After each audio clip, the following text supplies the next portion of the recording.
We're gonna make some carrots.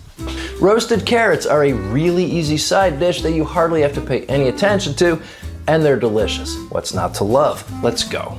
Step 1, preheat your oven to 425 degrees. Step 2, prep your carrots. You can peel them if you want, but I usually don't bother if I'm roasting them whole like this. Scrub them really well, especially the top part here around the greens. Another option is to cut them up, in which case I usually do peel them, and then I give them this oblique cut right here. Cut at a 45-ish degree angle. Give your carrot a quarter turn, another cut, quarter turn, another cut, and so on. You'll end up with these. I like these.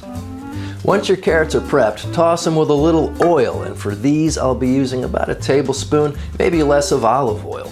A half teaspoon or so of salt too, and some fresh rosemary or thyme is always welcome, but it's not mandatory.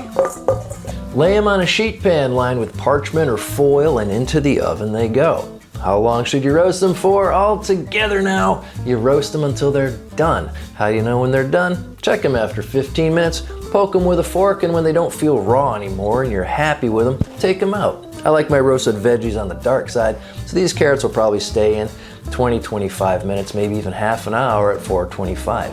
Thinner carrots will take less time to cook through, and cutting them up into smaller pieces will also get them roasted quicker.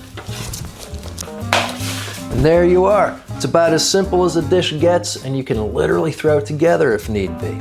But if you're careful, thoughtful, and deliberate, roasted carrots can be absolutely amazing. Thank you for watching all the way to the end. If you've learned something useful, let me know in the comments and by hitting the subscribe button.